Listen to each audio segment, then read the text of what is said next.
Bonjour et bienvenue dans ce nouvel épisode du podcast Leadership Holistique. Je suis Christophe Rousseau, ingénieur physicien, artiste, coach et apprenti druide. Je serai ton guide dans cette aventure passionnante si tu cherches à aligner ta spiritualité à ta rationalité, libérer ton potentiel caché et devenir le leader de ta vie. Alors tu es au bon endroit. C'est le dernier épisode de la saison 5. Et pour finir en beauté, j'ai le plaisir de recevoir Nicolas Aignon, ingénieur et fondateur de Libérer la Bête. Ensemble, on explore une multitude de sujets fascinants qui touchent à la fois la vie personnelle et professionnelle. Alors Nicolas Aignon se décrit comme un explorateur des conditionnements humains, aussi bien dans le milieu professionnel que personnel. Il explique son intérêt pour l'exploration des conditionnements tels que les peurs et les croyances et les meilleures méthodes pour les surmonter. Il aborde ses expériences avec les méthodes agiles, l'état de flow, ainsi que son engagement envers la vente élégante et percutante. Un des points forts de notre conversation, c'est la discussion sur le leadership. Et Nicolas évoque les travaux de Dan Pink sur la motivation, soulignant que les principaux facteurs de motivation ne sont pas liés à l'argent.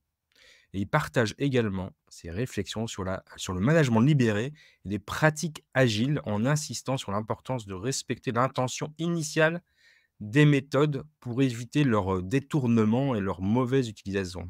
L'utilisation du côté obscur de la force. Et puis, on parle aussi de développement personnel et de synchronicité. On discute également de développement personnel avec des thèmes comme la reprogrammation du passé, des états modifiés de conscience et l'importance des synchronicités. On mentionne ensemble Philippe Guillemant et ses travaux sur le sujet, soulignant l'impact positif de ces concepts sur nos vies et notre environnement. Et puis, on va parler des aquariums et des géants. C'est une métaphore récurrente dans nos échanges que celle des aquariums et des géants. Et Nicolas parle de l'importance de reconnaître les limitations de notre propre aquarium, c'est-à-dire notre propre perspective, nos propres conditionnements, nos propres schémas, et de chercher à se tenir sur les épaules de géants, de mentors, pour élargir notre compréhension et progresser. Et pour conclure, Nicolas partage ses projets actuels, notamment son approche du leadership holistique et les initiatives qu'il mène avec sa femme, Florence, pour aider les dirigeants à identifier et déployer leur zone de génie. Alors, comme tu le vois, cet épisode est un peu plus long que d'habitude, il dure 1h30. Il est extrêmement riche en enseignements et en réflexions profondes. Et j'espère qu'il va t'offrir des perspectives nouvelles sur le leadership, la motivation et le développement personnel. Alors, ne manque pas cette conversation inspirante avec Nicolas et moi. Et donc, je te propose de nous retrouver tout de suite. Je suis heureux de recevoir aujourd'hui un invité un peu spécial, mais comme tous mes invités, évidemment. Il s'appelle Nicolas Aignon. Il est ingénieur. Il est fondateur de Libérer la Bête. Il va nous expliquer ce que c'est que ce terme très mystérieux, n'est-ce pas? Et puis on va discuter de plein de choses ensemble. Bonjour Nicolas. Bonjour Christophe, et ravi d'être avec toi. Eh ben, enchanté aussi. Et puis la première chose probablement que je vais te demander, c'est peut-être te présenter. Qui es-tu? D'où viens-tu? Que fais-tu? Ok, ça va, je prends. Alors, qui est-ce que je suis? Donc, Nicolas Aignon, j'ai 44 ans cette année. Et donc, évidemment, j'ai une facette de ma vie plutôt perso, une facette de ma vie plutôt pro, même si tout ça, les frontières au milieu de tout ça sont de plus en plus floues, je vais en dire un mot. J'ai la chance d'être marié à Florence, qui est une sorte de magicienne. On pourra en parler. Elle est spécialisée dans la libération de traumas et je suis de plus en plus admiratif de ce qu'elle arrive à faire. On travaille ensemble. On a 3 enfants qui ont la particularité d'être déscolarisés depuis bientôt 10 ans. Je suis effectivement ingénieur et c'est une facette importante. Moi, je me vois comme un explorateur. Alors, explorateur de quoi? Je crois qu'on peut résumer en disant que j'explore les conditionnements qu'on porte. Donc, c'est-à-dire les peurs, les croyances, les habitudes qu'on porte et qui ne nous appartiennent pas vraiment. Donc, j'explore ça dans le milieu pro et dans le milieu perso. Et ça donne... du coup, j'explore non seulement ces conditionnements, mais aussi les meilleures manières connues de les résoudre. Ça m'a fait parcourir le champ des méthodes agiles il y a 15 ans, au moment où personne n'en parlait. Après, ça m'a fait parcourir le champ de l'état de flow, c'est-à-dire des états d'hyper performance à moindre effort. J'ai un gros terrain de jeu autour de la vente élégante et percutante aussi, et puis pas mal d'autres terrains de jeu côté pro. L'entrepreneuriat minimaliste aussi, et puis côté perso, ça m'a fait explorer les états modifiés de conscience depuis pas mal d'années. Tout ce qui concerne la libération de trauma, la déscolarisation évidemment, la santé autonome, etc. Donc pas mal de sujets qui ont parfois des liens très très forts les uns avec les autres, puis parfois beaucoup moins. Voilà, le tout avec beaucoup de joie et d'enthousiasme. Et j'ai une facette de ma vie, pardon pour terminer, dans laquelle je témoigne de toutes ces recherches. Voilà, donc ça donne des interviews dans des podcasts comme le tien. Et ça me donne beaucoup de joie. Voilà, c'est je crois que depuis 2-3 ans, là, c'est des millions d'heures d'écoute cumulées que ça représente, et ça me met énormément de joie. Ouais, c'est cool, mais c'est comme ça que je t'ai découvert. Je t'ai découvert à double titre parce que on a un ami commun qu'on salue. Salut, Aïe. Ouais. Il va se reconnaître. Puis, il nous a conviés, il a organisé un événement qui s'appelle The Week, qui participe à de la discussion et à de l'échange autour du réchauffement climatique et du débat. Et puis, on a participé à cet événement ensemble. Ça dure une semaine, ça s'appelle The Week. Quelques jours en tout cas. Et puis, du coup, je t'ai écouté via quelques podcasts que tu as fait, de longues interviews, puis je trouvais intéressant parce que tu as pas mal de concepts que tu développes qu'on n'entend pas partout ailleurs. Alors moi je connais l'agilité et le flow, ça me parle bien. Il y a d'autres choses qui me parlaient beaucoup moins, enfin, qui m'ont parlé quand on l'évoque, et je voulais le partager avec les auditeurs. Et j'aimerais à ce titre commencer peut-être par ta conception justement de ces limites qu'on peut avoir et de ces comment tu dis, de ces programmations, de ces programmes qu'on maîtrise Ouais, pas c'est le forcément. conditionnement. Et je trouve que tu utilises des termes, ouais, je trouve que tu utilises des termes assez intéressants, des images intéressantes, et j'aimerais bien qu'on discute un peu de ça. Est-ce que tu veux bien nous en parler un peu? Non, avec plaisir, oui. Oui, il y a une image qui me plaît. Il y a 2 images, je pense, qu'on peut utiliser. La première, c'est l'image d'aquarium. J'ai la croyance, conviction profonde qu'on vit tous dans une sorte d'aquarium. C'est comme si ma tête était enfermée dans moi, je le vois comme c'est une forme de ballon de foot, donc un aquarium à facettes.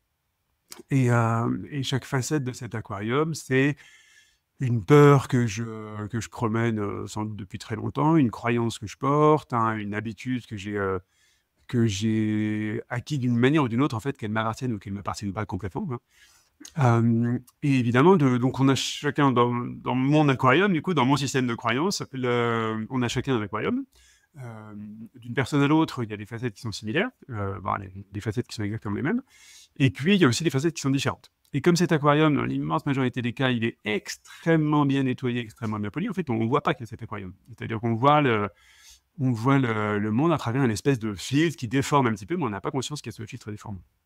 Donc ça, c'est une première métaphore que j'utilise beaucoup, que je tiens d'un de mes mentors en développement personnel qui s'appelle Jean-Jacques Crèvecoeur, à qui je dois énormément. Et je le salue au passage. Et puis il y a une autre métaphore qui est complémentaire, je trouve, de cette notion d'aquarium, qui est la métaphore de la petite voix. Celle-là, je la tiens de Blair Singer, qui est un autre de mes mentors, un Américain. Lui, dans son système de croyance, dans son aquarium à lui, on est, en tant qu'être humain, on est tous équipés d'un système de résistance au changement.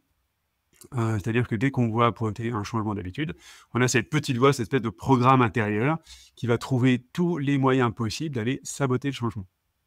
Ce programme n'étant pas du tout branché sur la partie la plus souveraine de notre cerveau ou de notre être, mais étant branché sur une partie assez archaïque dont le but du jeu n'est pas du tout d'assurer notre bonheur, mais juste d'assurer que les choses ne changent pas.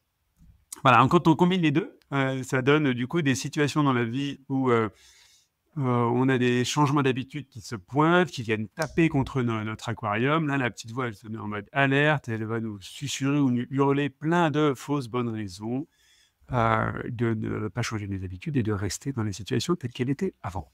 Est-ce que c'est parlant comme métaphore pour toi? Ouais, super parlant. Moi, j'adore cette métaphore.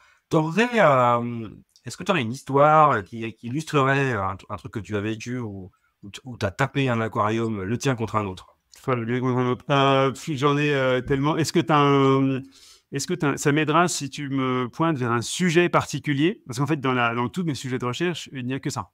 Donc, est-ce qu'il y en a un qui t'attire plus qu'un autre? Euh, Ça, c'est une bonne question, tiens. Alors, il pourrait y en avoir deux, hein. Il pourrait y avoir un truc vie perso.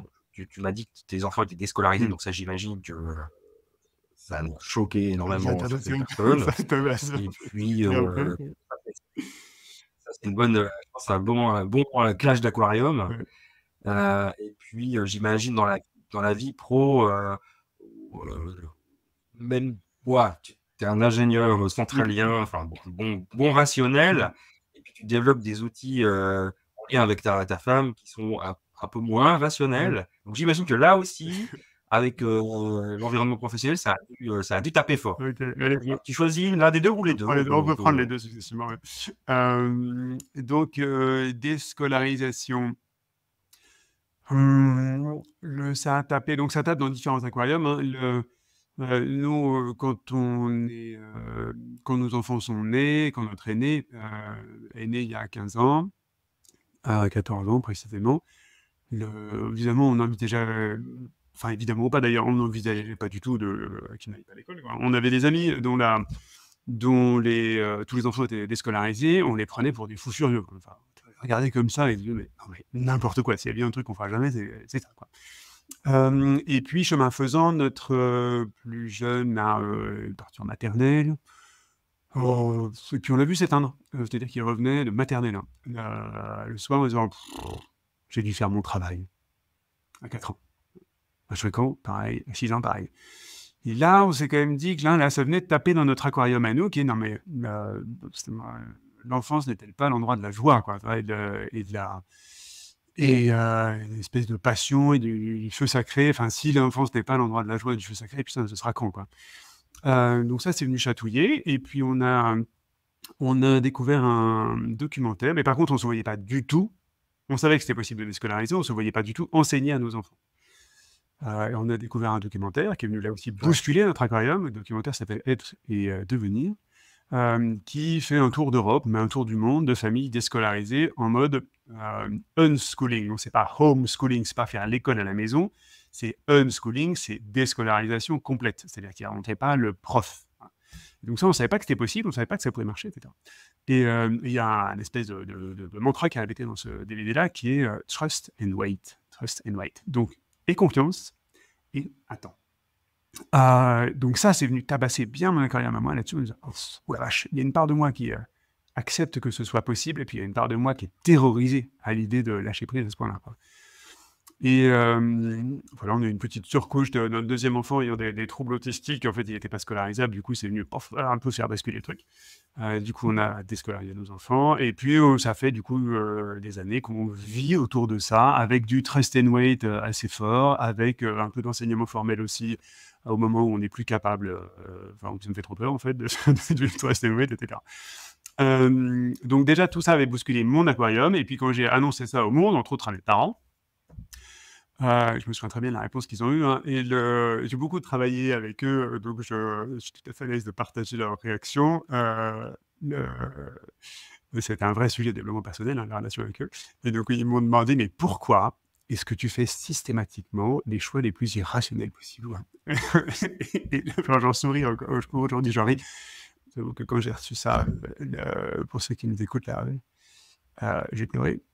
Et ça m'a mis un énorme coup dans l'estomac, tellement c'était dur pour moi de recevoir ce genre de jugement de la part de mes parents, pour qui j'avais beaucoup d'estime et donc je comprenais pas du tout la réaction par rapport à mes choix. Parce qu'effectivement, nos aquariums se sont tapés très régulièrement, jusqu'à ce qu'on trouve un modus vivendi qui nous respecte l'un et l'autre, quoi. Ça, c'est un premier exemple vie perso de bousculage d'aquarium, que ce soit le mien ou celui de mes parents.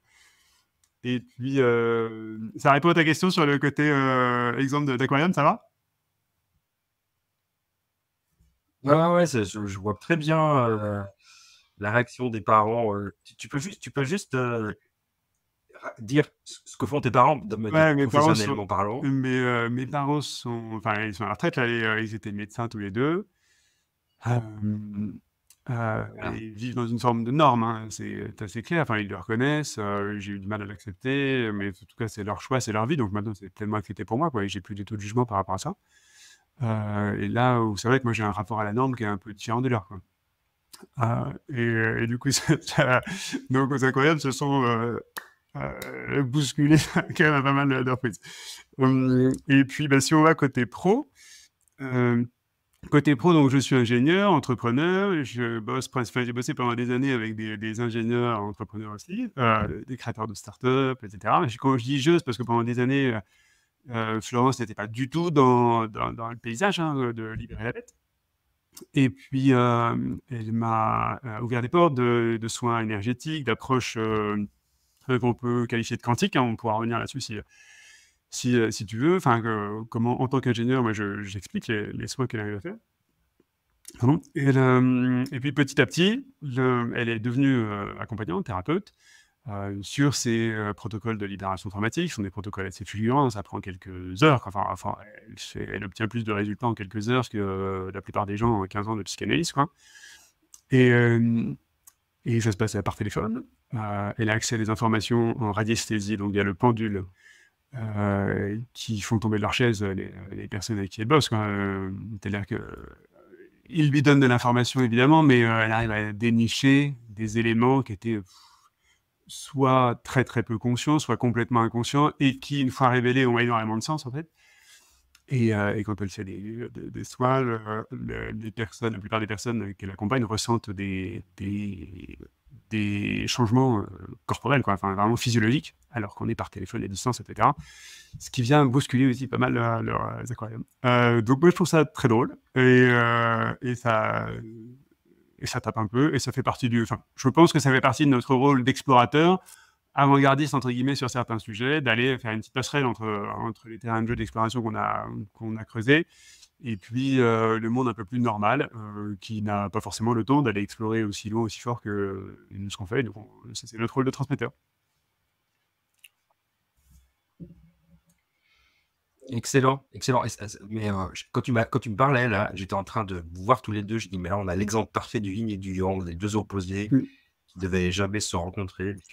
Ça fait un truc alchimique extraordinaire. Ma femme étant artiste, Et, Florence est juste quand tu artiste dis... de formation. Donc, Ouais, voilà, c'est ça. Ça me parle tellement. C'est extraordinaire, j'adore. La vie est belle. Et du coup, alors, on va revenir après sur la partie quantique, mais est-ce que toi, ça t'a donné envie de développer cette partie-là, qui est pas ta formation de base, hein, le côté énergétique, radiesthésique ou autre, hein, peu importe le sens qu'on veut développer, ou est-ce que tu le regardes avec un certain intérêt ou admiration de ta femme, mais que toi, pour le moment, c'est pas ton truc? Ouais, bonne question. Moi, dans mon aquarium, toujours, hein, j'ai la croyance qu'on a chacun nos zones de génie. C'est-à-dire des zones dans lesquelles non seulement on est très bon, mais en plus ça nous apporte de l'énergie, un truc de fou.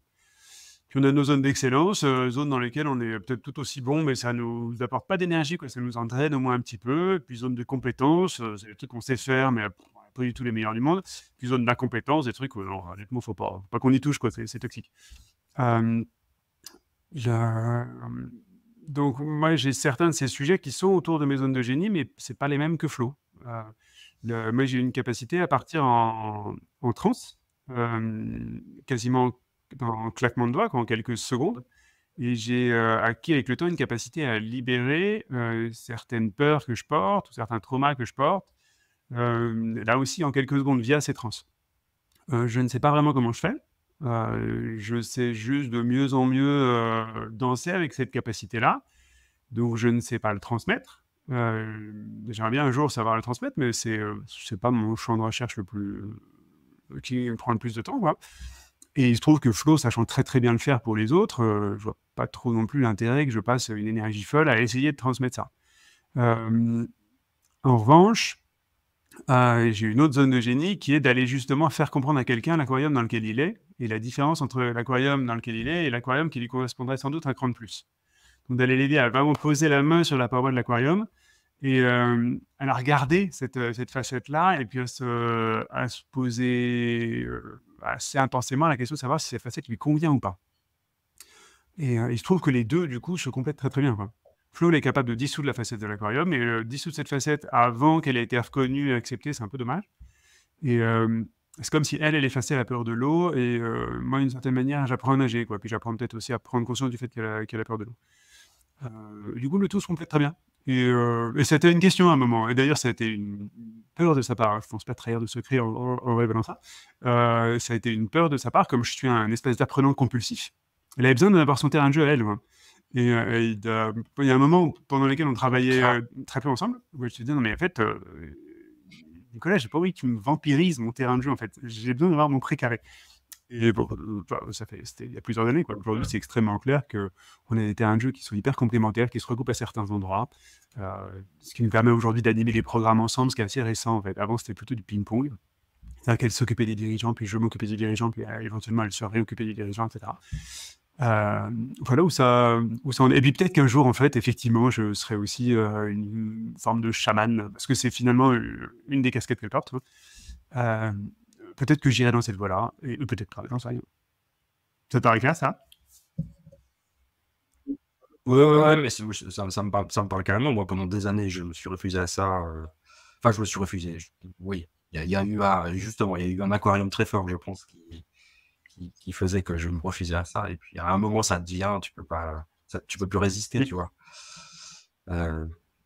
Mais bon, c'est comme ça. Donc, mais tu as un bon exemple à côté qui s'est révélé très tôt. Et puis, peut-être que toi, ça se révélera un jour ou pas. Et puis, peu importe. Ce qui compte, c'est d'avancer. Excellent. Et du coup, tu nous disais en off que vous aviez développé un projet commun avec ta femme.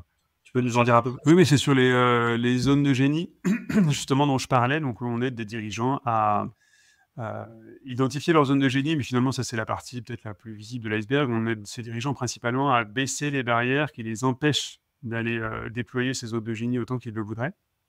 Donc, ces barrières étant souvent des peurs, des croyances, des interdictions familiales la plupart du temps, inconscientes, hein, des injonctions familiales aussi la plupart du temps et inconscientes. Tout un tas de blessures, en fait, qu'on porte tous à des degrés différents. Quand je dis blessure, c'est pas forcément quelque chose de dramatique, hein. Ça peut être juste des tout petits traumas, mais vraiment des traumas ordinaires, quoi, que tout le monde porte, et puis qu'on n'a pas tous vécu de la même manière.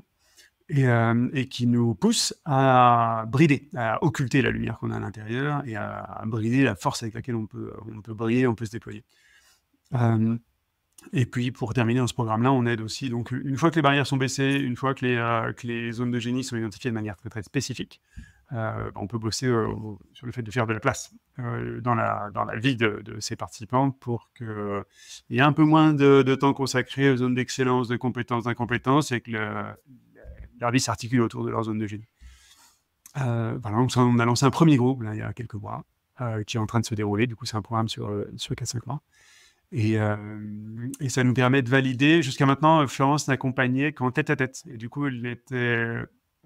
en tout cas, c'était évident, prouvé, clair pour elle qu'elle pouvait aider des individus à se libérer. Elle ne l'avait pas encore fait en collectif. Et du coup, ça, c'était très transparent avec les participants, que ce groupe-là nous permettrait de valider le fait que ça fonctionnait aussi bien en collectif qu'en individuel. Et donc ça, c'est validé. Donc ça ouvre des perspectives assez vertigineuses pour nous, parce que donc on imaginerait bien faire passer toutes les personnes qu'on accompagne, enfin, quel que soit le sujet, à travers ce process-là. Mais parce qu'évidemment, c'est pas du tout la même histoire quand, par exemple, moi je fais des formations sur la vente élégante en B2B, c'est-à-dire de vente de entreprise à entreprise. C'est pas du tout la même histoire si la personne a été nettoyée avant d'utiliser ces approches-là. Ça marche pour des personnes qui n'ont pas été nettoyées, entre guillemets, de leurs peurs, traumas, etc. Mais par contre, c'est 10 fois plus puissant si des personnes ont été libérées avant. Donc là, on est en train de refondre un peu tout ce qu'on faisait en disant comment est-ce qu'on pourrait faire en sorte qu'en fait, toutes les personnes qu'on accompagne aient accès à ces processus de libération le plus tôt possible dans leur travail avec nous. Et c'est assez joyeux, même si c'était quand même du coup vertigineux, parce que ça remet complètement, ça pète tout et ça tourne en profondeur. Et ça fait partie de ce joyeux bordel dans lequel libérer la bête évolue. Donc, ce serait finalement une sorte de prérequis, alors pas obligatoire, mais en tout cas, un processus, une sorte de... En tout cas, ce serait une proposition qu'on proposerait plus largement. Et une invitation qu'on formulerait bien plus largement et sans doute plutôt dans le process. Ouais. Voilà, pour ceux que ça appelle. Et puis, Ok, mais comme la plupart des personnes qui viennent nous contacter sont des personnes qui m'ont entendu en podcast ou ont entendu Flo en podcast parce qu'elles commencent aussi à témoigner. Donc, ouais, ils sont conscients de ces facettes-là d'aquarium et puis c'est ça qu'ils viennent chercher. Donc, les planètes sont relativement alignées là-dessus. Ouais. Juste une petite question naïve, sans lettre. Tu as parlé de vente élégante. Oui. Est-ce que tu veux développer un peu? Ouais, mais c'est toujours une histoire d'aquarium. Dans mon aquarium, je peux peut-être rembobiner un tout petit peu plus. Moi, je suis entrepreneur depuis 2011 par là, et pendant des années, j'ai vendu avec. Donc, j'étais freelance. Aujourd'hui, c'est un peu plus. Aujourd'hui, on est une dizaine, mais à temps très très partiel tous. Donc, pendant longtemps, j'étais juste freelance, quoi, indépendant, basta, quoi. Et évidemment, mais du coup, j'avais besoin de vendre. Et j'ai vendu pendant des années avec une méthode de vente qui était qu'à moitié consciente, en fait, mais qui me demandait de porter un masque. C'est-à-dire que je n'étais pas vraiment la même personne quand je vendais et quand je livrais, entre guillemets. Donc, quand je faisais une formation et je donnais des conseils qu'on me demandait. Et pendant des années, j'ai perçu que c'était. Enfin, je me suis créé une croyance comme quoi c'était un peu une fatalité, comme quoi la vente, c'était un peu forcément comme ça. Et au bout de quelques années, parce que je m'observe pas mal, j'ai quand même, à force de régler les sujets et les dissonances dans différents points de ma vie, ben, il restait celle-là quand même assez fort au milieu. Et je me suis mis en tête qu'il existait une méthode de vente quelque part sur Terre qui me respecterait, enfin, qui serait vraiment profondément alignée avec ce que je vibre, avec qui je suis, avec ce qui m'anime, avec mon feu sacré, et qui ne me pousserait plus du coup à porter un masque quand je vends. Et donc, très sincèrement, j'avais aucune idée si c'était vrai ou pas que cette méthode existait. En tout cas, je me suis mis en tête qu'elle existait. Et du coup, j'ai été la chercher. Enfin, j'ai pris mon bâton d'explorateur, c'est vraiment mon truc. Et j'ai été rencontrer pas mal de monde en France et beaucoup d'étrangers aussi pour savoir, mais en fait, comment est-ce que vous vendez? Est-ce que le fait de porter un masque quand on vend, est-ce que c'est une fatalité, quoi? Est-ce que c'est cette espèce de jeu de pouvoir que je vois, que je constate souvent dans la vente, quoi, quand j'achète quelque chose en B2B. Moi, c'est le B2B qui m'intéresse, hein, donc vente d'entreprise à entreprise. Est-ce qu'il existe une manière élégante de faire, quoi? Et puis, j'ai fini par la trouver, cette manière élégante. Elle existe depuis à peu près le même temps que les méthodes agiles, puisqu'elle a été inventée à peu près au même endroit, c'est-à-dire à Palo Alto. Et,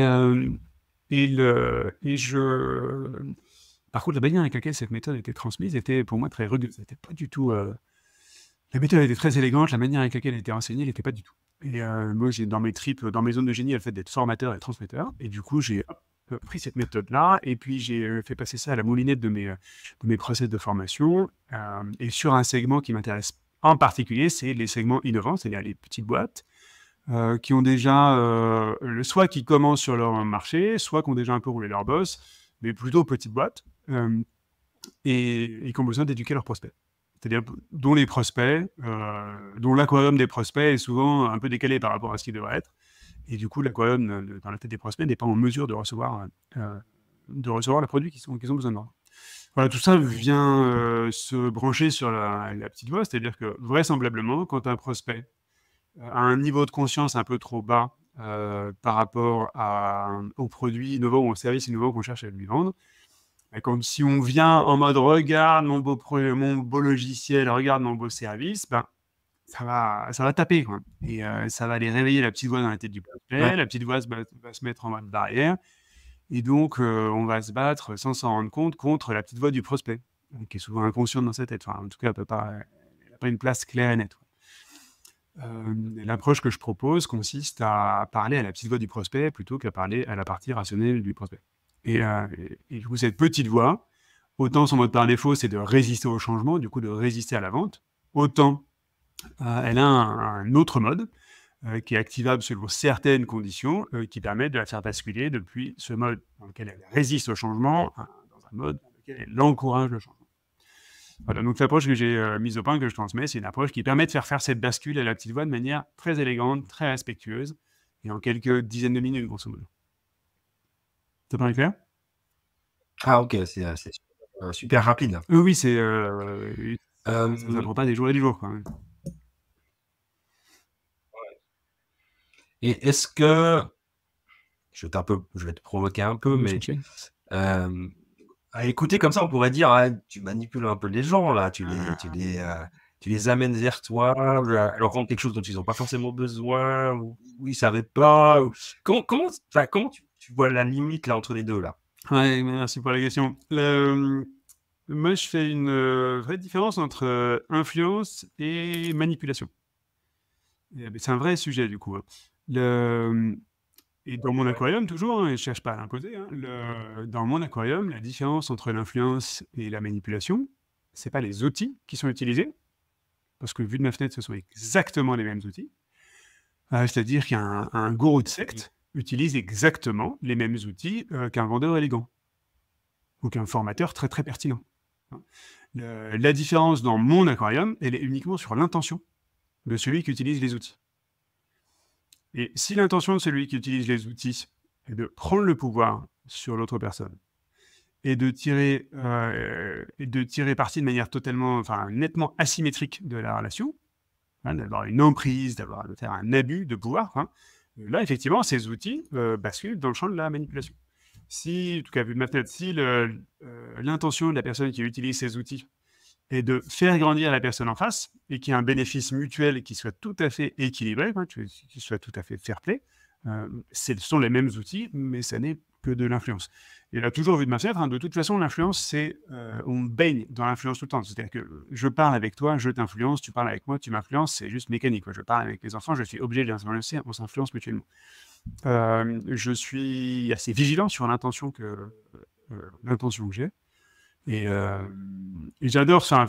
Quand on réfléchit réellement à l'intention qu'on a quand on vend, quand on va un cran plus loin, ça pousse à s'interroger si en fait les gens à qui on est en train de discuter là pour vendre, les prospects à qui on parle, est-ce que c'est des prospects alimentaires, c'est-à-dire est-ce que c'est des prospects dont le principal intérêt que j'en dirais c'est leur argent, pour que ça ne pas te bouffer concrètement, ou est-ce que c'est vraiment des prospects de cœur, c'est-à-dire des gens que j'adorerais aider, qui correspondent exactement à la typologie de personnes avec qui je suis le plus aligné, à la différence que je veux voir dans le monde, etc. Énorme. Donc quand je parle de cette lecture, la plupart des gens me disent « Non mais t'es gentil, ton monde bisounours, là, c'est sympa d'avoir un ou deux clients de cœur, mais bon, c'est mignon ton truc. » La réalité, c'est qu'il faut bouffer, quoi. Et donc, j'amène les personnes, j'invite les personnes qui ont cette facette-là dans leur aquarium à considérer que c'est peut-être une croyance, en fait, hein. Moi, je ne travaille qu'avec des clients de cœur depuis des années, 100%. Et j'accompagne des entreprises à faire basculer leur portefeuille de clients depuis des clients alimentaires vers des clients de cœur. Donc, ça peut prendre du temps, ça peut prendre des années parfois, hein. Ça ne prend pas 15 ans, ce que je perçois. Ça peut prendre 6 mois quand c'est rapide, et puis ça peut prendre 3-4 ans pour là où c'est un peu plus long. Et c'est beau, ouais, et c'est extrêmement vertueux, accessoirement. Ouais, parce que du coup, l'échange d'énergie, c'est pas le même, quoi. Non, Tu c'est vois, oui, c'est la relation. Ça n'a rien à voir. Totalement différente. Un client de cœur, c'est beaucoup plus facile. Souvent, accessoirement, c'est beaucoup plus facile de le signer en plus. On va le signer souvent beaucoup plus cher, hein, parce que c'est quelqu'un qui va percevoir notre valeur souvent après qu'on l'ait éduqué, parce qu'il a quand même besoin. Mais un client de cœur ne comprend pas forcément instantanément ce qu'on va lui vendre. Ça, ce sont les early adopters, c'est les clients enthousiastes qui tiltent instantanément, en fait, qui n'ont pas spécialement besoin d'être éduqués, ils tiltent instantanément la valeur qu'ils peuvent tirer de notre service. Un client de cœur, c'est pas forcément quelqu'un qui tilte instantanément, par contre, c'est quelqu'un qui accepte d'être éduqué, entre guillemets, à la valeur qu'on peut lui apporter, et dont les caractéristiques collent exactement avec notre terrain de jeu. Voilà. Par exemple, sur les différents programmes que j'anime sur la vente, j'ai un programme qui est plutôt un programme de démarrage, qui s'appelle Signer Plus, qui est ouvert à toutes les personnes qui se reconnaissent dans ce genre de discours-là. Ça dure une journée. Et mes clients de cœur sur des programmes bien plus avancés, donc il y a des clients pour lesquels je refais de A à Z, je transforme leur offre en une offre impossible à refuser, je refais leur conversation de vente de A à Z. Ça, c'est des clients qui ont des caractéristiques un peu différentes, où j'ai besoin non seulement ils se reconnaissent, mais en plus qu'ils aient déjà creusé leur sillon beaucoup plus fort, quoi. Donc c'est des clients qu'on signait déjà d'ordre de grandeur d'1 million cumulé, parce que c'est la matière dont j'ai besoin. Enfin, je sais qu'en ayant signé ce 1 000 000 € cumulé de chiffre d'affaires, ils ont cumulé une matière, une connaissance de leur marché qui est ce dont j'ai besoin pour les aider. Et du coup, selon l'intensité des programmes, c'est pas tout à fait les mêmes clients de cœur. Bah, c'est pas radicalement opposé, mais c'est pas tout à fait les mêmes. Et c'est hyper précieux d'en être conscient, en fait. Ça crée de la fluidité, ça m'a donné énormément de fluidité là où ça existait avant. Mais je rebondis sur ce que tu as dit sur les outils d'influence et de manipulation ou les outils de vente éthique ou enfin, je trouve intéressant comme concept parce que ça me fait penser à, je fais un parallèle avec, parce que je l'ai vécu moi dans mon domaine autour du lean manufacturing où en France, on considère que c'est le diable parce que ça permet de virer des gens Mmh. alors que ça n'a pas été créé pour ça, mais que ce sont des outils très puissants et si c'est utilisé à cette intention-là, ça marche très bien, sauf que ça n'a jamais été créé pour ça. Toyota n'a jamais fait ça pour virer des gens, mais bien au contraire, pour donner plus de valeur et faire évoluer leur masse salariale, leurs collaborateurs. Et on est exactement dans le même paradigme, quoi. C'est que si on détourne l'outil pour en faire le mal, entre guillemets, mais je reviens au monde des vigilances parce qu'on est quand même, on est quand même un peu comme ça. Si on prend un outil qui marche très bien pour en faire du mal, ben on fait du mal, quoi. Ah bah Ça oui. fonctionne, hein, donc, mais j'aime bien qu'ils disent parce que ça choque un peu de dire, écoute, les outils pour manipuler ou pour vendre de manière éthique ou élégante, c'est les mêmes. Ça, c'est fort, je trouve. Ah mais c'était exactement ça, ouais. Et même en général, hein, les outils, même au-delà de la vente, hein. Ce sont des outils, enfin en tout cas les outils de vente que j'utilise sont des outils, alors ça paraît peut-être technique de le dire, ce sont des outils d'élévation de niveau de conscience. Élévation de niveau de conscience, finalement le concept est assez simple, il part du principe qu'il existe un escalier de conscience sur tous les sujets, hein. Donc je vous invite à vous représenter un petit escalier dans votre tête, hein. Que quand on est expert d'un sujet, on est vraisemblablement plutôt en haut, l'escalier de conscience, et que quand on est moins expert sur le sujet en question, on est vraisemblablement en bas, sur l'escalier de conscience. Et si en tant qu'expert, on a l'élan d'inviter les personnes à monter sur l'escalier de conscience, bah, il y a des approches qui sont plus ou moins respectueuses. Voilà. Mais que ces outils d'élévation de niveau de conscience sont universels, ils sont utilisés dans la formation, dans la vente, dans le recrutement, une tonne une tonne de secteurs possibles, et qu'à chaque fois, il est possible de les utiliser avec une intention de se faire passer en premier ou une intention d'être respectueux. Et ça pardonne pas beaucoup, quoi. Enfin, à chaque fois, c'est assez net et clair. Ouais, et ça donne tous les abus de pouvoir qu'on peut imaginer quand ils sont utilisés avec une intention mentale. Et je prends bien, j'ai eu la toute première vie dans mon parcours pro, c'était d'aller implanter un système Lean, justement, en tout cas une bonne partie d'un système Lean, parce que ça avait été évidemment un peu édulcoré, un peu européanisé, mais d'aller implanter un système Lean dans une entreprise, dans une usine de Peugeot Citroën au Portugal, de PSA. Dans une usine qui était très intense en ouvrier, quoi. C'était pas du tout automatisé, c'était magnifique de voir les bousculages d'aquarium que ça créait là-bas, dans un pays qui était avec une culture très hiérarchique, hein, ça bougeait de plus, mais c'était quand même très très net. Et de voir évidemment les endroits où c'était utilisé avec une intention qui était très vertueuse, puis les endroits à l'usine où c'était utilisé avec une intention qui était beaucoup plus dans le pouvoir. Et c'était assez drôle, très formateur. Ça va aller bien ton exemple. Ouais, oui. Non, mais c'est incroyable. Excellent. Bah écoute, merci pour cet exemple. Là, c'était vraiment, je trouve assez intéressant. Je voudrais qu'on revienne à un des sujets qu'on a évoqué tout à l'heure. Tu m'as parlé de quantique et de ta femme et de choses, est-ce que je peux les qualifier d'ésotériques? Je sais pas si c'est le bon terme, Ouais, moi mais j'y de choses perché. qu'on n'explique pas forcément très bien par la science. Un peu perché, voilà. Et puis toi, en tant qu'ingénieur, je pense que tu as théorisé ça aussi de manière. Enfin, je trouve que tu l'expliques de manière très. Moi, j'adore qu'on explique la science simplement et qui nous relie à des choses qu'on ne comprend pas forcément comme ça d'une manière évidente. Est-ce que tu veux qu'on revienne un peu là-dessus, sur ta théorie? Ouais, ma théorie, ouais, j'aime bien le gros mot théorie, mais en tout cas en aquarium, quoi, sur le sujet. J'en ai.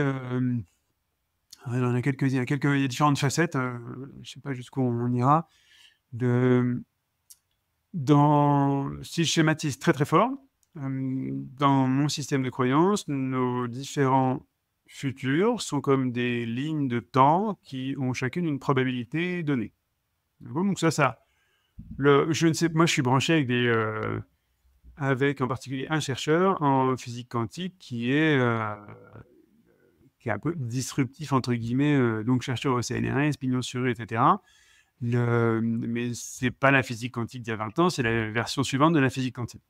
Et donc il fait une tonne de passerelles entre spiritualité, physique quantique, etc. Donc je ne sais, C'est Philippe Guillemot, hein, si tu l'as dans le radar, ouais. Donc je recommande les bouquins en particulier, très très bon. Très excellent voilà. vulgarisateur de ces sujets-là. Le pic de l'esprit, si les éditeurs sont intéressés, le pic de l'esprit, c'est un très très bon point d'entrée pour comprendre son monde et c'est magnifiquement vulgarisé. Donc il n'y a pas besoin d'être un ingénieur et d'avoir fait 4 ans d'études de physique quantique pour comprendre ce qu'il raconte. Donc on a ces différents futurs qui sont comme des lignes temporelles, chacune avec une probabilité différente. Ok. Dans l'imaginaire collectif, faire un saut quantique, donc il se trouve que ça a une réalité au niveau atomique, faire un saut quantique, mais je ne m'intéresse pas à ça.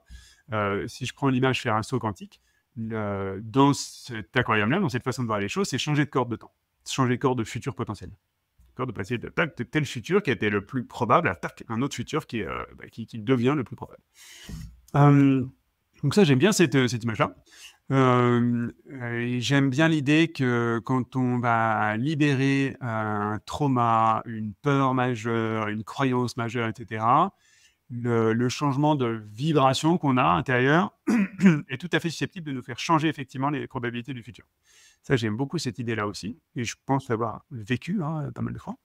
J'aime bien aussi cette autre idée de Philippe Guillemot, comme quoi on baigne dans un espèce de tunnel soumis à l'espace et au temps. Et par contre, que le tunnel n'est pas tout. Il existe une réalité en dehors du tunnel qui n'est pas soumise ni à l'espace ni au temps.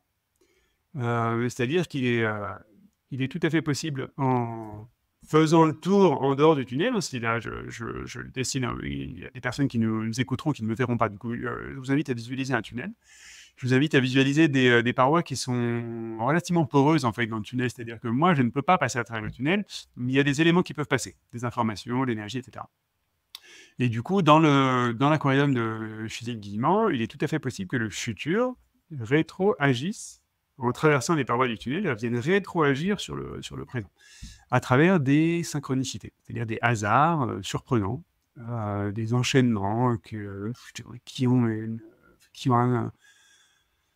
un sens qu'on détecte parfois bien plus tard, mais qui, honnêtement, c'est pas possible que ce soit juste de la probabilité et ce qu'on appelle dans le langage courant le hasard, quoi. Donc j'aime bien cet aquarium-là. Quand on combine tout ça, pour moi, ça explique le pendule, la radiesthésie, c'est-à-dire que la radiesthésie, c'est le fait de poser la question à mon moi du futur, pour qu'il me renvoie l'information de aujourd'hui, quel est le choix, la décision qui serait le plus juste, le plus aligné, le plus porteur pour moi. D'accord. Donc ça demande une certaine neutralité de le faire, pour être sûr d'interroger effectivement un moi du futur qui vibre une version de moi qui est plutôt rayonnante, plutôt que d'interroger un moi du futur qui vibre une version de moi qui est plutôt contrainte, quoi, qui est plutôt en retenue. Et effectivement, quand on boucle tout ça, c'est tout à fait OK que le moi du futur soit capable d'influencer un pendule sur quelque chose qui est du coup pas très matériel, une petite vibration d'un pendule, il n'y a pas besoin d'un bulldozer pour faire ça, quoi. Et capable pour que mon moi du futur soit capable de rétro-influencer du coup ce pendule. On peut rester là, je crois, non? Ça répond à ta question ou pas? Ouais. Alors, il y a juste une première objection à ça. Vas-y.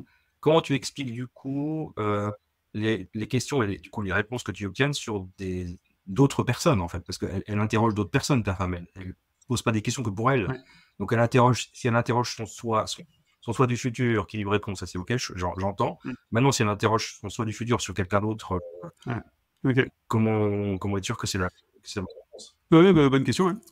Donc d'abord, on n'est pas sûr, hein. D'abord, on n'est pas sûr. On a un ressenti extrêmement fort, en tout cas une certitude beaucoup plus dans le cœur et les tripes que dans la tête, quoi, hein. D'accord. Et vu de notre fenêtre, il est possible d'interroger. C'est comme si j'avais en permanence deux parts.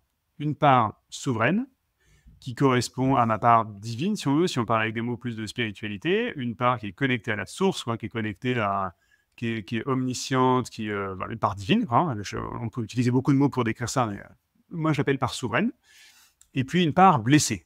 Donc cette part blessée, elle est multifacette. C'est justement cette part qui a été conditionnée depuis mon enfance, qui s'est pris les taquets, qui a eu des peurs de mourir, des peurs de perdre le contrôle, des peurs de manquer, etc. Enfin, qui concentre toutes les peurs.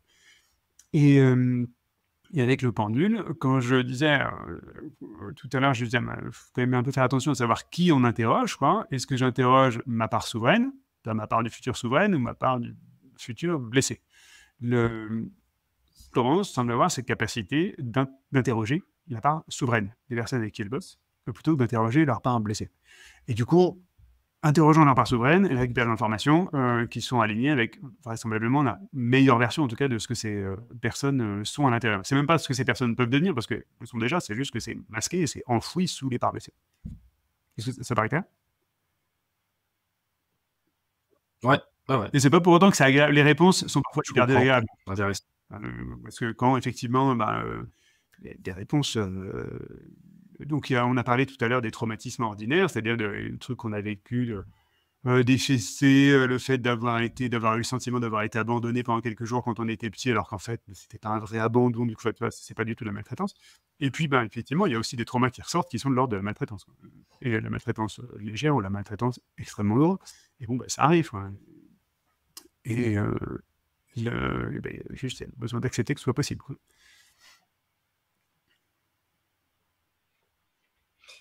Et c'est, enfin, oui, tout à fait. Merci pour ça.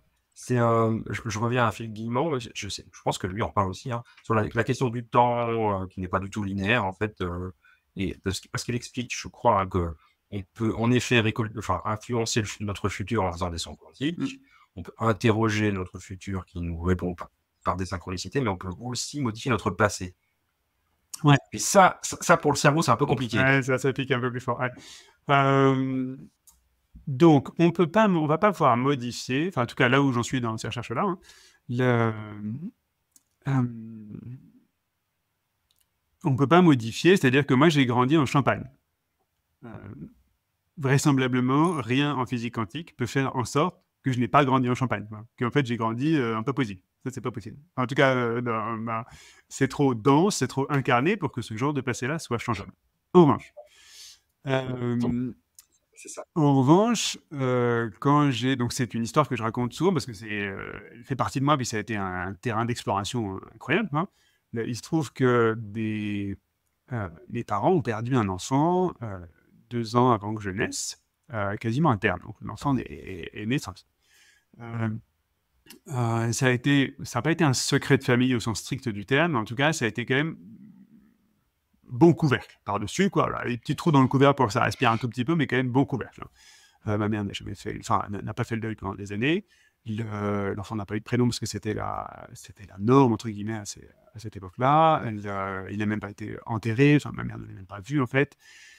Et du coup, ça a créé un espèce de trauma familial extrêmement fort. Donc, je me suis rendu compte, moi, il y a quelques années seulement, hein, que je portais cet enfant-là, que j'étais ce qu'on appelle un enfant de remplacement, c'est-à-dire que j'avais vécu pour deux, quoi, si je résume à la fin. Et du coup, j'ai fait un travail de libération de trauma pour aller me libérer, enfin, pour laisser ce frère vivre sa vie, hein, et aller moi me libérer de l'injonction que j'avais reçue inconsciemment de la part de mes parents, de leurs parents aussi, c'était complètement inconscient, de vivre pour deux. Et là où je suis tout à fait à l'aise avec ce fait qu'on peut changer le passé, c'est qu'en me libérant de ça, c'est comme si j'avais libéré toute ma vie, tout ce qui s'était passé dans ma vie lié à ça. Et c'est comme si j'avais libéré la partie de moi qui était restée totalement coincée, du coup, il y a 44 ans, là, au moment de ma naissance. Et ça je le sens. Donc c'est extrêmement difficile à écrire avec des mots, mais lors d'une libération comme celle-là,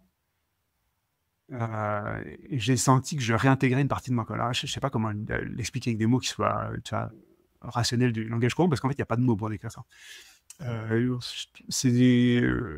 L'image qui me vient, c'est plutôt les images de dessins animés, où il y a une partie de moi qui est venue se réintégrer avec une espèce de décharge d'énergie colossal, comme si je récupérais une partie de moi. Euh, il se trouve que dans le même temps, sans que je lui en parle, ça a vraisemblablement libéré le sujet chez ma mère aussi, qui a entamé du coup des démarches pour officialiser un peu tout ça, et qui s'est en très grande partie libéré en fait de ce trauma-là en même temps que moi, alors qu'on ne s'est pas raccordé parce que dans son aquarium c'était très peu audible, hein, le fait que je travaille là-dessus et surtout que je travaille là-dessus avec ces méthodes-là, avec les méthodes que j'utilise.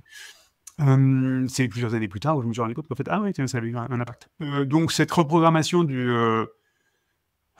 passé, je la vois comme ça. Euh, est-ce que c'est juste, est-ce que j'ai pas juste, j'en sais rien. En tout cas, je l'ai vécu plusieurs fois et j'ai vraiment cette sensation d'avoir été changer quelque chose dans le passé, quoi. Voilà. Après, c'est peut-être juste une vision juste mon mental adore se raconter ça peut-être. Je sais rien, mais c'est la manière avec laquelle je le vois. Et ce qui me... Et Vas-y.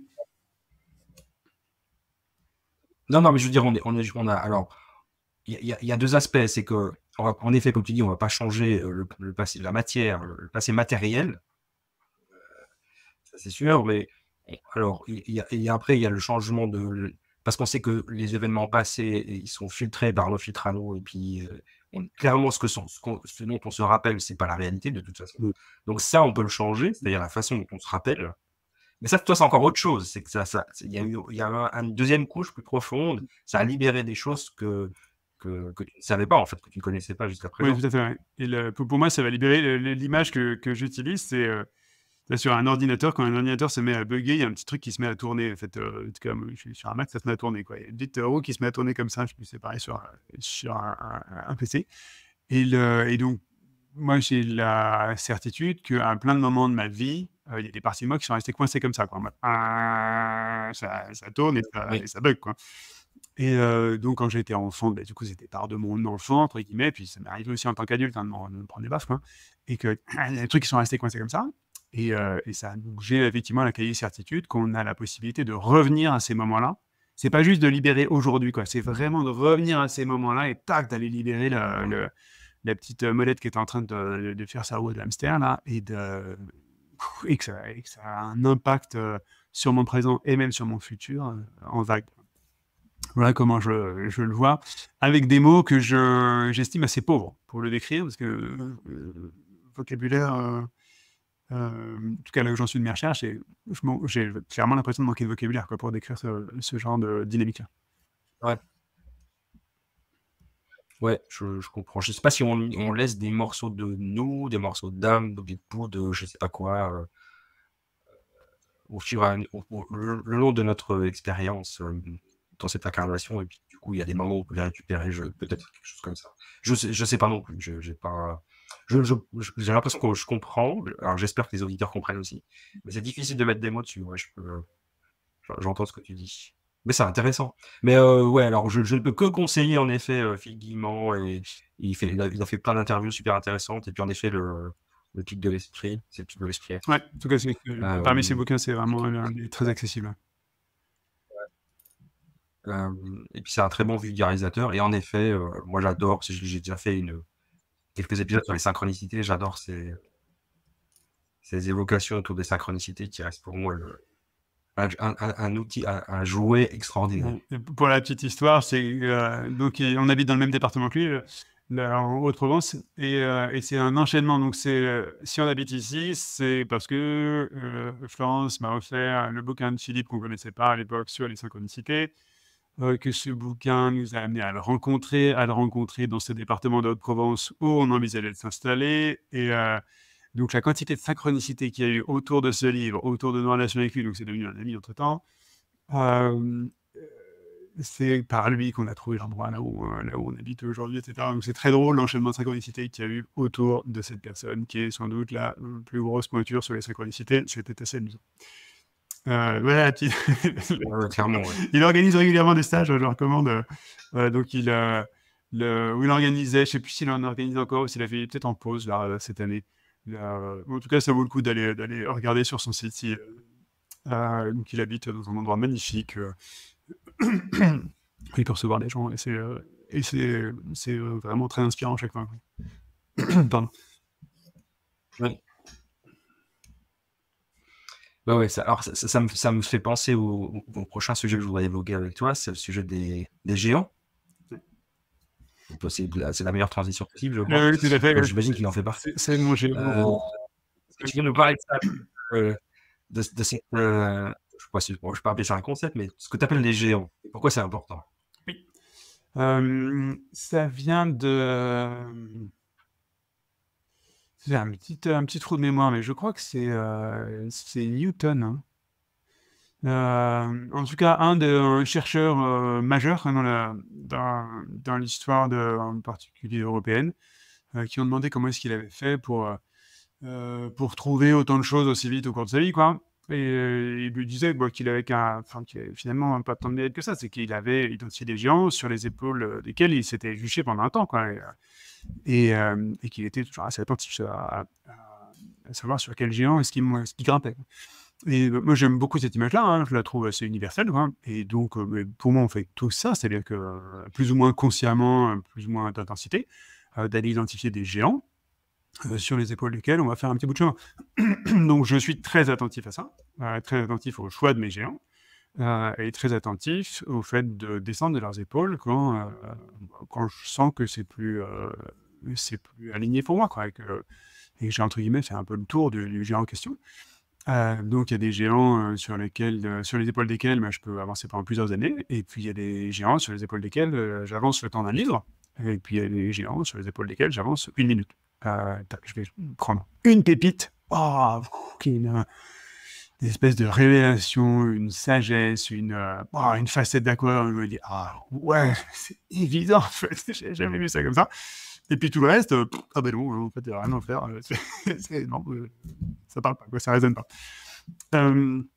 Et donc mes géants ne sont pas les géants de tout le monde, et c'est ok, quoi. Par contre, effectivement, j'invite tous les auditeurs à travailler leurs géants, quoi, à être conscient de leurs géants, à aller chercher idéalement des géants qui sont plutôt aux frontières de leurs aquariums que des géants qui sont en plein milieu, avec qui ils sont complètement d'accord, parce que c'est pas les géants les plus formateurs, c'est là. Et puis, et je les invite aussi à tuer le père, quoi. C'est-à-dire qu'à aller mettre le géant dehors quand il a fait son temps, ce qui évite la gorotisation.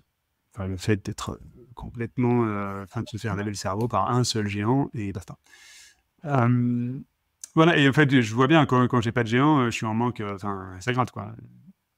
Et donc, il y a des sujets sur lesquels j'ai du mal, ou de plus en plus de mal, parce qu'il y a des sujets sur lesquels mais à force, j'ai fait un bon bout de chemin, et puis il n'y a plus 50 géants avec qui je puisse échanger, où je me dis, oui, effectivement, la personne, elle a aligné, elle a fouillé le truc à fond, etc., et je vais pouvoir faire un gros bout de chemin. Mais c'est aussi mon rôle d'explorateur que j'ai eu beaucoup de mal à assumer pendant longtemps, et que j'assume de plus en plus, qu'il y a des endroits où, en fait, peut-être que je suis sans doute le géant d'autres personnes, puis je suis en train de défricher, quoi.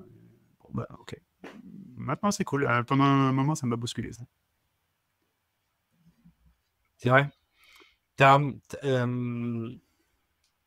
Tu peux nous donner, enfin, on a parlé de Philippe Guillemot, mais je pense qu'il y a d'autres personnes qui ont été importantes, Ouais. ou qui le sont, enfin, qui le sont toujours, mais il y en a. qui étaient peut-être Il moins y en a, d'intérêt. il y en a des dizaines, hein. Il y a parmi les personnes qui m'ont massivement influencé, Jean-Jacques Crèvecoeur, donc un Belge qui vit au Canada, très très calé sur le développement personnel au sens large, sur les relations, la qualité des relations, sur la santé autonome, sur le rôle des relations dans la santé, etc. Enfin, très très costaud, quoi. Assez exigeant, parce que ces formations, c'est des formations d'1 an, 1 an et demi, et il en a fait plusieurs, donc c'est costaud, quoi. Ça demande un vrai engagement, mais c'est pas c'est pas du short sur Facebook, quoi. C'est un peu plus dense que ça. Voilà, donc lui, très costaud sur la réflexion systémique, c'est-à-dire le fait d'aller résoudre des problèmes dans leur globalité. Toi, tu parles de leadership holistique, quoi, avoir un leadership qui est dans une globalité plutôt que dans du micromanagement, par exemple. Donc, Il y a j'ai un énorme géant qui s'appelle Goldratt, qui a conçu, selon moi, la plus belle approche de réflexion systémique, donc de réflexion d'ensemble. Là, il écrit, le point d'entrée chez lui, c'est Le But, qui est un bouquin qui a été vendu à des millions d'exemplaires. En fait, c'est pas le plus intéressant. Les plus intéressants sont les suivants. Entre autres, Réussir n'est pas une question de chance, qui a malheureusement été vendu beaucoup moins. Donc lui, il est mort il y a quelques années. À côté de ça, c'était une personne assez détestable. Hein. Ok, c'est pas possible. Enfin, la plupart des génies d'ailleurs ont des faces très sombres. Hein. Et donc, de ce que j'ai perçu, Goldratt était pas très honnête. Enfin, c'est sans doute pas quelqu'un que j'aurais aimé avoir comme ami. Hein. Mais en tout cas, c'est un génie absolu pour moi. C'est ok. Enfin, je pense qu'il y a à apprendre. Et puis, je ne demande pas d'être parfait. Sur la libération traumatique, André Charbonnier a fait un très très beau travail, hein, et c'est lui qui a conçu la méthode Festen, enfin, qui a été renommée après la méthode Charbonnier, dont sur laquelle Florence s'est beaucoup appuyée pour créer sa propre méthode. Donc maintenant, elle a hacké cette méthode-là, et donc on travaille ensemble maintenant avec André. Moi, je l'accompagne côté entrepreneurial, Flo l'accompagne pour l'aider à aller déployer une version encore plus avancée de sa méthode. Ça très beau. Voilà quelques noms qui me viennent. Mais j'invite vraiment les auditeurs à aller chercher le géant. Si je reprends cette histoire d'escalier de conscience dont je parlais tout à l'heure, mes géants ne sont pas nécessairement les géants que je recommande, quoi. Ces géants-là me convenaient au moment où j'en avais besoin. Il y a un autre, celui dont je tiens la petite voix, là, de qui je tiens la petite voix, je ne sais pas comment le dire en français, le Blair Singer, l'américain, il m'a énormément... Enfin, c'était un père de remplacement pour moi pendant quelques années, même si je ne le connais pas. Enfin, je suis allé à ses formations intensives, etc. On n'a jamais eu vraiment de relation tête à tête, quoi. J'ai Morel en France sur la vente et les ventes. Donc voilà, mais c'était mon parcours de vie, c'était mes gens à moi, ça n'a pas spécialement vocation forcément avec les gens d'autres personnes. Puis peut-être que pour certains, si. Donc vraiment beaucoup un peu de détachement autour de ça, qui est le géant dont j'ai besoin aujourd'hui, et puis me laisser porter, puis aller décortiquer un peu ce qu'il a creusé, quoi, plutôt que de me contenter d'une heure d'une vidéo de la personne, et puis c'est bon, j'ai compris. Non, ça vaut le coup de rentrer un peu dans le dur de ce que cette personne a apporté, quoi. Ouais, je trouve intéressant ce que tu dis parce que moi aussi, j'adore.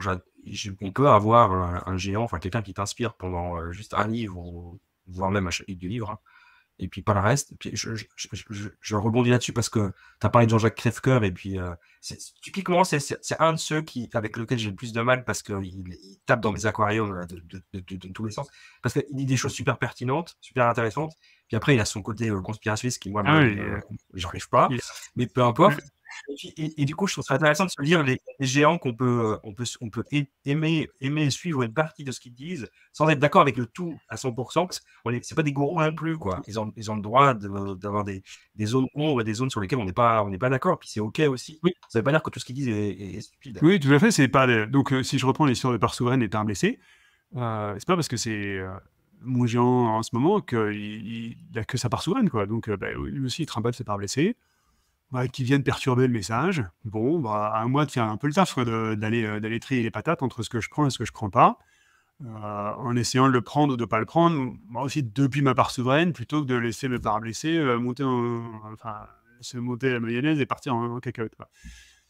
Et donc, j'ai eu la chance de rencontrer plusieurs de mes géants, j'ai eu la chance d'être ami avec plusieurs de ces géants, donc ça s'est pas fait tout de suite, c'est la vie qui a fait que. Et de connaître, j'ai eu la chance aussi d'en accompagner certains professionnellement en tant qu'entrepreneur. Je trouve ça génial, c'est magique, enfin, ça des spirales qui sont assez dingues. Et je vais checker et prendre tout ça. Qu'est-ce que j'avais qui venait à rajouter là-dessus? Je sais plus. Oui, si ça vibre. Enfin, moi, j'écoute vraiment si ça résonne ou pas à l'intérieur, quoi. J'essaie de plus en plus de débrancher ma tête quand je me connecte à quelqu'un qui peut être un géant potentiel, quoi, et puis d'aller voir si ça résonne à l'intérieur. Et qu'est-ce qui résonne profondément et qu'est-ce qui résonne pas. Et ensuite, je laisse la tête un peu travailler en mode, attends, mais Ah, est-ce que ce qu'il dit, est-ce que ça tient dans mon aquarium? Est-ce que ça vient bousculer mon aquarium? Ou est-ce que c'est totalement hors de mon aquarium? Est-ce que c'est tellement en opposition avec mon aquarium que je suis en capacité de mettre en défaut en fait ce qu'il dit? Ou est-ce que non, est-ce que tout ce qu'il raconte en fait ça englobe mon aquarium? Et donc j'ai cette espèce de détachement-là, en étant assez intime. Enfin, moi je pense avoir une approche réellement scientifique, entre guillemets, qui est que j'accepte vraiment profondément que j'ai quasiment aucune certitude et beaucoup de doutes. J'accepte que je ne sais pas grand-chose. J'accepte que tous les modèles que j'ai à l'instant T seront sans doute tous faux d'ici quelques années, quoi. Parce que je me serais rendu compte qu'en fait, il y avait des failles majeures, quoi. Comme si mes modèles étaient à l'époque de la mécanique classique et que, en fait, je me rendrais compte d'ici quelques années qu'il existe un espèce de métamodèle qui englobe tout ça, que j'avais une vision très, très étriquée. Qui est pour moi une approche réellement scientifique. Hein. C'est de partir du principe qu'on a tort, en fait. Hein. Tout se passe comme si, voilà ce que je pensais avoir compris, jusqu'à preuve du contraire. Jusqu'à preuve du contraire. Et, c'est assez cool, en fait, hein, d'être dans cette démarche-là, quoi. Donc ça vient mettre le mental qui adore contrôler, adore tout comprendre en panique. Ça rend certaines discussions avec des personnes qui pensent que la science sait, ça rend ces discussions compliquées, hein, parce que pour moi, la science ne sait pas, quoi. Son métier, c'est de se tromper chaque fois un petit peu moins, mais quand même de se tromper, quoi. Donc ça donne des dialogues de sourds quand j'accepte de les avoir, puis ça donne pas de dialogue quand en fait, je sens que c'est pas très respectueux en face et que ça j'ai pas l'élan, quoi. Et, et puis voilà. Est-ce que ça te parle? Mais alors, moi, j'ai eu le droit, j'ai eu le droit de vivre cette expérience.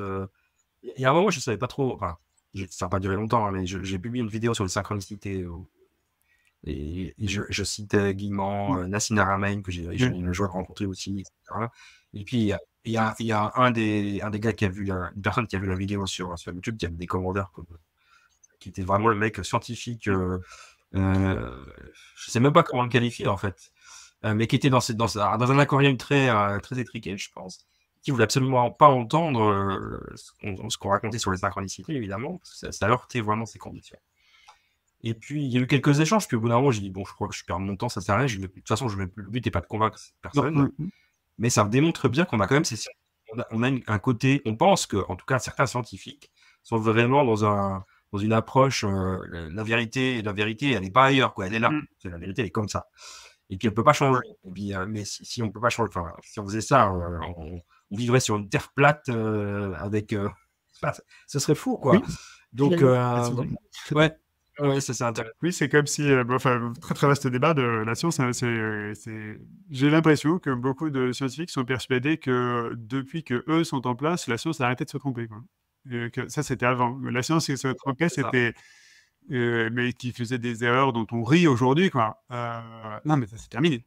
Non, maintenant, la science c'est sérieux, il n'y a plus d'erreur, quoi. Ok, c'est un point de vue intéressant. Une façon un système de croyance, ok, qu'est-ce qu'il est? Qui est juste pas le mien. Ouais, il y en a beaucoup des comme ça. Mais bon, chacun. Mais tant que ça reste dans le respect, ça va. Mais sinon, c'est vrai que ça devient souvent très. On est très dans le jugement. Enfin, ces personnes sont très dans le jugement, dans la moquerie, même la dérision, hein, tellement ils considèrent qu'ils ont la vérité. La science infuse. Voilà, je crois que c'est le bon terme, en fait. C'est intéressant. Mais voilà, on choisit de prendre le temps ou pas d'échanger avec ces gens. Mais c'est vrai pour la science et pour plein d'autres sujets, finalement. Oui, tout à fait. À partir du moment où tout est figé. Ce sont des aquariums. Je te remercie beaucoup. Ouais, c'est ça, c'est une question d'aquarium. On en revient à un sujet du début, mais qui restera quand même, je pense, probablement le titre du podcast. Je ne l'ai pas encore défini, mais je pense qu'il y aura le mot aquarium dedans. Je te remercie. Ça fait un peu plus d'une heure qu'on discute. On pourrait discuter comme ça encore 2 heures. J'ai écouté les podcasts de toi qui duraient 2h30, donc je sais que tu sais faire. Mais moi, j'essaie de limiter un peu quand même la durée de mes podcasts. Est-ce qu'il y a un sujet ou quelque chose que tu aimerais partager? Je laisse encore 10 minutes, hein, qu'on n'a pas encore évoqué. J'ai un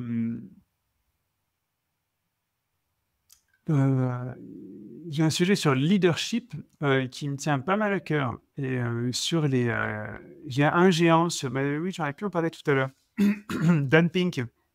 Est-ce que tu as déjà évoqué Dan Pink sur ce podcast?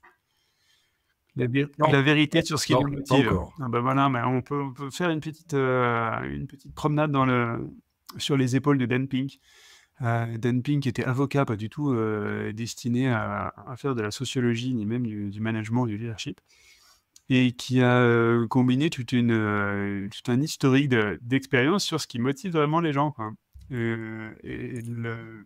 Et je trouve ça magnifique de simplicité, ce qu'on est sorti.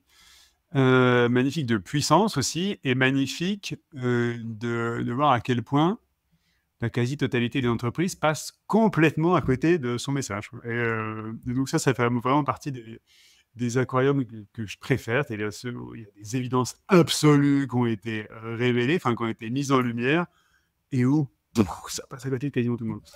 Lui, sa thèse est assez simple, hein. Pour lui, les 3 piliers qui sont les plus gros pourvoyeurs, si on veut, de motivation, sont des piliers qui n'ont strictement rien à voir avec l'argent. Et ça a du coup des conséquences assez fortes, en fait, hein, dans la plupart des boîtes. La plupart des boîtes sont dans un aquarium dans lequel, pour motiver les gens, le fait de les payer, de les rémunérer avec des primes, etc., en particulier les commerciaux, qui est un sujet sur lequel j'ai pas mal bossé, c'est considéré comme une bonne pratique. Et à côté de ça, toutes les expériences de sociologie montrent que l'argent est un levier de motivation extrêmement faible. C'est-à-dire que c'est un peu binaire. En dessous d'un certain seuil, la personne est profondément démotivée. En dessous d'un certain seuil d'argent, la personne est profondément démotivée. Au-dessus d'un certain seuil, c'est pas parce qu'on en met plus que la personne sera proportionnellement plus motivée. Il y a même un effet assez pervers d'accoutumance qui est que la personne s'habitue à des quantités supplémentaires d'argent très très vite et a besoin d'encore plus d'argent pour aller maintenir la même motivation, si c'est le principal levier de motivation qui est proposé. Donc je trouve ça assez magique de voir ça. Lui, les trois leviers principaux de motivation qu'il sort d'un coup de la compilation d'études qu'il a faites, c'est en plus des leviers qui sont hyper beaux, hyper alignés avec les méthodes agiles, au passage. Le purpose, donc la raison d'être, à quoi est-ce que je contribue? Premier levier. Deuxième levier, autonomie, le fait de me sentir avoir les mains libres dans mon terrain de jeu plutôt que de me faire micromanager. Et troisième levier, en anglais mastery, c'est le fait d'avoir le sentiment d'être bon dans ce que je fais. Pas forcément d'être le meilleur au monde, mais en tout cas d'être bon dans ce que je fais. Et ce qui résonne avec ces histoires de zone de génie si on le pousse jusque-là. Et donc je trouve ça très beau, je faisais le parallèle méthode agile. Je trouve ça très beau de voir à quel point je ne sais pas à quel point les méthodes agiles se sont inspirées des travaux de Dan Pink, mais en tout cas, c'est redoutablement aligné avec, en tout cas, les méthodes agiles de version non bullshitée, hein, parce que du coup, il y a un peu à boire et à manger aujourd'hui dans ce qui est mis en place dans les méthodes agiles. Méthode agile, méthode de développement de logiciels itératifs. Et lean management pur jus aussi, tel que, respectuer l'intention initiale, ça suit exactement les principes de motivation. Donc je trouve ça très beau de voir que des approches ont émergé sur étagère, dans l'holacratie, donc dans certaines mécaniques de management dit libéré. On retrouve quand même beaucoup de ces ingrédients que Dan Pink encourage. Je trouve très beau de voir qu'il y a des méthodes qui ont émergé, qui sont parfaitement raccord avec ces études-là, et des méthodes qui, quand elles sont appliquées en respectant l'intention, qui ont effectivement des résultats, des performances qui sont dingues. Donc il y a cet aquarium-là avec lequel j'ai fait un gros bout de chemin et que j'ai pas mal transmis aussi, et que je trouvais vraiment intéressant de partager. Ouais, merci, parce que ça me... J'aime bien, parce que je veux dire, il n'y a rien de neuf, hein, mais c'est tellement, comme tu dis, c'est la simplicité qui fait que, en plus, on est en plein dans mes sujets favoris, parce que entre l'ikigai, donc la raison d'être, qui est vraiment pour moi le moteur numéro 1, l'autonomie, en effet, on est très agile ou lean, et puis l'utilisation de ses compétences, en fait, on est très dans le lean, on est très dans... On est exactement dans le leadership. Donc, j'aime bien que tu parles de celui-là, parce que j'avoue que je l'ai pas oublié, mais j'aurais pu faire je pense que je vais faire un épisode sur lui parce qu'il est intéressant. Et ce qui est intéressant, ce qui est fou, c'est ça, c'est de dire finalement, c'est pas l'argent qui motive. En dessous d'un certain seuil, évidemment, oui, mais à un certain niveau, on n'est plus là. C'est quelque chose qu'on a tous ressenti. Enfin, moi, je l'ai ressenti très fortement en tant que salarié, qu'employé. Hein. En effet, t'as beau avoir le meilleur salaire du monde, si c'est chiant ce que tu fais, si ça t'anime pas, s'il n'y a pas de sens. Alors en plus, si t'as un chef qui te casse les bonbons tous les jours, alors là, c'est mort, quoi. Donc, alors moi, c'est une catastrophe. Donc, c'est tellement d'une logique implacable. Mais je pense qu'il faut le redire régulièrement, en effet, même le placarder quelque part. Merci, c'est un très bon partage, j'avoue que Il y a plein de boîtes, je trouve sympa de... Je veux pas non plus diaboliser le paysage. Il y a plein de boîtes dans lesquelles ces principes sont incarnés. Hein.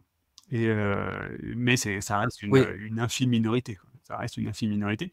Et c'est pas parce que les boîtes, là aussi, attention, raccourci, hein, c'est pas parce que certaines boîtes se disent en management libéré, entre guillemets, qu'elles le sont vraiment. C'est pas parce que certaines boîtes se disent en agile qu'elles le sont vraiment. C'est pas parce que certaines boîtes se disent lean qu'elles le sont vraiment, etc. Donc ça, toi, tu le sais parfaitement. Et c'est, à mon avis, utile de le rappeler aux auditeurs parce que j'entends, pour avoir été formateur en méthode agile pendant des années, j'entendais souvent beaucoup des gens très dubitatifs.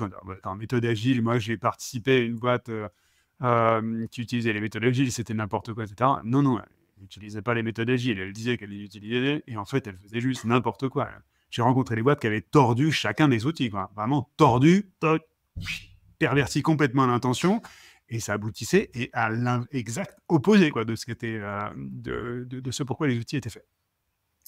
Donc toujours attention dans toutes ces méthodes. Il y a une phase, ça va avec les courbes d'adoption hein, de nouvelles technologies ou de nouvelles pratiques.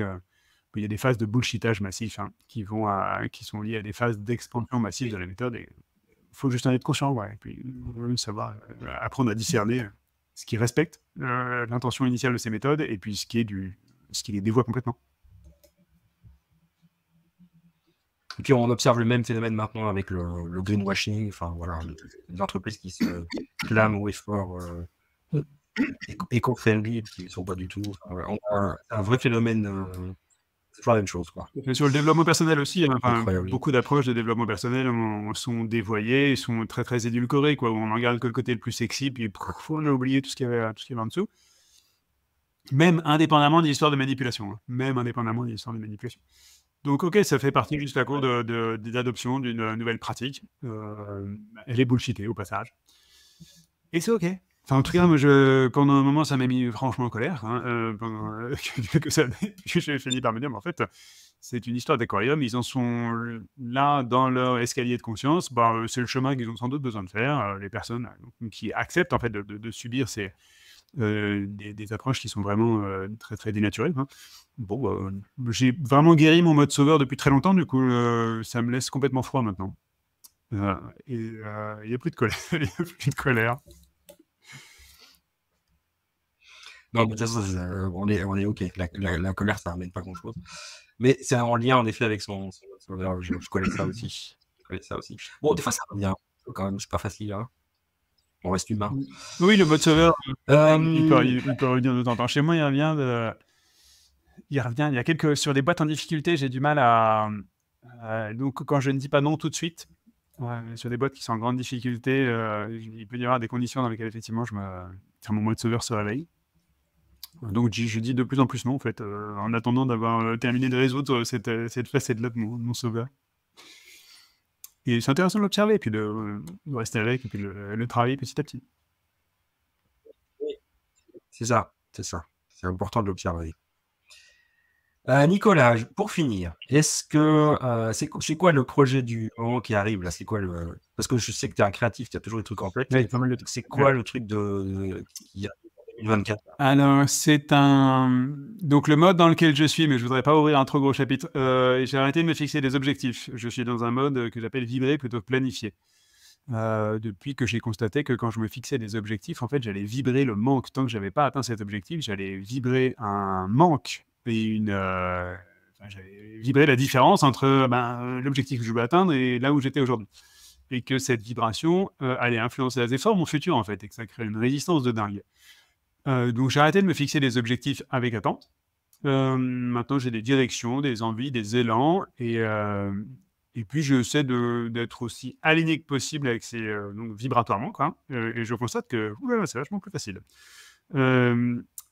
Donc là, ce que je vibre en ce moment, le fait d'aller explorer ces quatre mains avec Flo sur des sujets qui dépassent les zones de génie, ça vibre assez fort. Le fait d'aller permettre à des gens qui se reconnaissent dans le genre de message qu'on porte, que ce soit Flo ou moi, de se rencontrer et d'échanger ensemble en présentiel, ça vibre assez fort. Il y a eu il y a eu un changement de vibration là-dessus, parce que j'avais lancé en l'air une idée de festival Libérer la Bête, mais dont c'était moi qui portais la source et j'étais le seul à porter la vibration. Et entre-temps, on s'est mis à travailler beaucoup plus intensément ensemble avec Flo, et du coup, c'était plus du tout aligné, le fait que je sois tout seul à porter la vibration. Du coup, on a replié ce premier festival, puis on voit ce qui est en train de se déployer dans une vibration qu'on porterait tous les deux. Il y a une vibration de trouver l'étape d'après pour la déscolarisation de nos enfants. On voit qu'on arrive un petit peu au bout du schéma là, du primaire, collège. C'est pas assez incarné. Ce qu'on propose à nos enfants est plus incarné comme on le voudrait. Là. Donc, il y a une vibration d'aller voyager, beaucoup plus, en ne prenant pas trop l'avion si possible. Pour l'instant, on a réussi à faire ça. Et puis d'aller les projeter dans le monde d'une manière qui nous semble vraiment élégante. Et donc ça, c'est en construction. On ne sait pas vraiment comment on va faire, mais on bosse là-dessus. Voilà ce qui vibre en ce moment. Et puis on voit qu'il y a une espèce de... Il y a quelque chose qui se passe autour de notre lieu de vie. La vie fait que les synchronicités font qu'il y a différentes personnes qui sont en train de s'installer pas loin de chez nous, là. Et ils sont en train de créer un truc sympa. Et on ne sait pas ce qui va en sortir. Et voilà. Excellent. Excellent, donc plein de choses à venir et on sent que ça te fait rayonner quand tu en parles. Cool, merci, c'est un bon feedback ça. Ça paraît juste. Et de continuer. Quand il y a à l'image, on voit, on voit que la parole est alignée avec l'image que tu renvoies sur les vibrations. Clairement, t'as un magnifique sourire, on sent que tu es clairement aligné avec ce que tu dis. Ça, c'est très joli à voir. Et de continuer à témoigner. De nos recherches. Vraiment, voilà, en humilité. Enfin, en tout cas, c'est l'intention que j'ai. Alors, je ne sais pas si c'est ça qui est vibré ou pas, mais voilà, témoigner humblement de nos recherches, de ce qu'on a découvert, des aquariums qu'on a explorés, des aquariums les plus courants dont on a trouvé des limites, etc. Je dis nous parce qu'effectivement, je suis hyper joyeux, heureux de voir que Flo a enclenché aussi le fait de témoigner après avoir résisté pendant plusieurs années. Et je trouve ça hyper beau qu'elle le fasse avec sa vibration réelle, sa puissance de femme. C'est magnifique avec un message qui est hyper beau, je trouve, à apporter aussi. Donc tout ça se danse ensemble, voilà, dans un équilibre très instable et assez joyeux. Et vraiment, ça nous nourrit bien. Bon, écoute, un grand merci. Avec plaisir. Peut-être je demanderai à Florence de témoigner, alors peut-être. Ok, cool. Pourquoi pas, ça peut être intéressant.